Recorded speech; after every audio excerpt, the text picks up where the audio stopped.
경상남도 김해시 대동면 시래마을. 익숙하지만 조금은 특별한 가족을 만났습니다.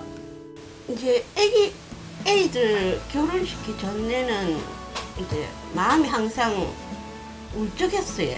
애기 장가 보내고 나서는 이상하게 애기가 너무 많이 울어요.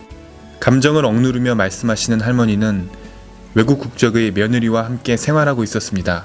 Only my mother-in-law, my husband, and then sometimes my sister-in-law is here. Really culture shock, really silent because in our house in Philippines seems like every day it has party. 두 사람의 소통을 위해 냉장고 한켠에는 몇 개의 문구가 적혀 있었습니다.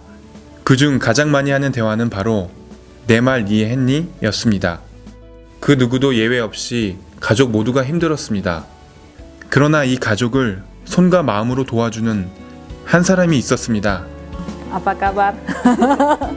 저는 인도네시아 오는 데니 핑리나입니다. 저는 지금 다문화에서 활동하고 있고요. 그리고 학교에서 방과 영어 강사하고 있고요.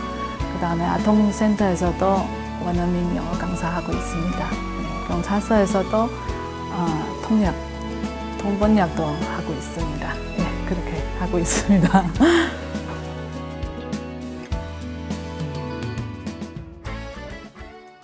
한국 사회가 다문화로 가고 있습니다. 안전행정부의 통계에 따르면 2013년 12월 기준 국내 체류 외국인은 약 158만 명으로 10년 전 62만 명에서 2배 이상의 외국인이 국내에 거주하고 있습니다. 중국, 미국, 베트남, 일본, 필리핀 순으로 경기 서울을 중심으로 경남, 인천, 충남 등 전국적으로 분포되어 있습니다. 국내 거주 외국인의 수는 광주광역시, 대전광역시, 강원도, 충청북도에 거주하는 인구의 수와 비슷합니다.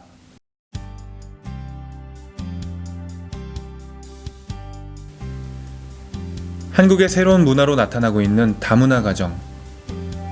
데니 권사님은 다문화 가정의 갈등을 누구보다 잘 알고 있었습니다. 한국 사람들이 제일 많이 강조하는 한국 와니까 이제 한국 문화 따라 해라. 니 이제 여기 결혼하니까 여기 음식 모든 거 이제 자기 나라 하는 거 가고 있는 기준은 안 된다. 다양한 배경을 가진 결혼 이민자들이 현재 국내에 15만 865명 거주하고 있습니다. 이들의 국적은 중국, 베트남, 일본, 필리핀 순으로 경기, 서울, 경남, 충남, 경북 순으로 분포되어 있습니다. 또한 국제 결혼은 2000년 1605건에서 2012년 28,325건으로 2.4배 증가하였으나 국제결혼 부부의 이혼은 2000년 1,498건에서 2012년 1,887건으로 7.7배 증가하였습니다. 한국말 잘하네 이렇게 생각하지만 사실은 말하면 그 사람은 50%도 못 알아듣겠다고 생각 들어요. 제가 지금 어제 한 분 만났는데 필리핀 사람 한국 완지 한 2년밖에 안 되거든요. 시부모님 갈등 너무 심하 때문에 시부모님 얼굴과 목소리까지 듣기 싫어요. 근데 한 집에 살아요. 근데 얼마나 고통스러워요. 지금은 이혼해야 되나 말아야 되나 그렇게 생각하고 있어요. 지금 제가 선배를 말할 수 있잖아요. 저거 10몇 년 살아니까 정말 한국 오면 첫 번째는 복음도로 가야 되겠다. 복음도로 가면 사람으로서 도와주 있는 그 한계가 있잖아요. 근데 하나님의 주시는 위로 그런 거 아무도 이렇게 비교가 안 되잖아요. 국제결혼뿐 아니라 노동자로 들어온 외국인들도 우리에겐 숨겨진 또 하나의 축복입니다. 이 인천시에만 한 15만 명에서 한 20만 명 미만 있고요. 그리고 이 공단 안에 한 5천 명 정도 있고요. 국내에 거주하고 있는 취업 자격 체류 외국인은 2013년 12월 기준 54만 9,202명으로 중국, 베트남, 인도네시아, 우즈베키스탄, 캄보디아, 필리핀 순의 국적 유형을 나타내고 있습니다. 목사님은 외국인 노동자들이 겪는 여러 문제에 대해 이야기해 주셨습니다. 그 10명 중에서 한 5명 정도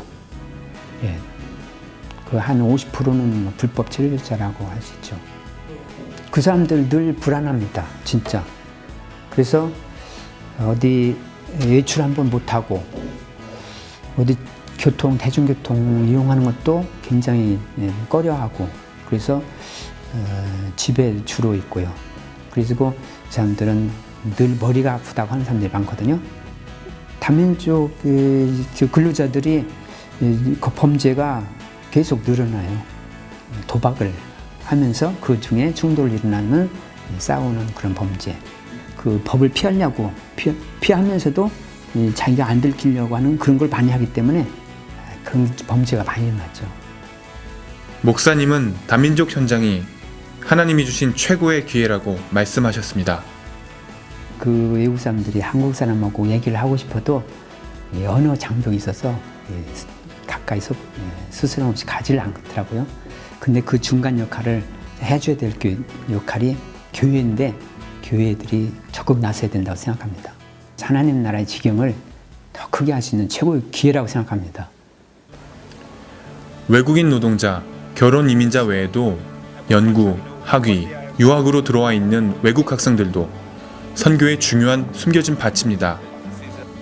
국내 거주하고 있는 외국인 유학생은 2013년 12월 기준 81,847명으로 중국, 몽골, 베트남, 일본, 미국 순의 국적을 가지고 각 대학을 중심으로 흩어져 있습니다.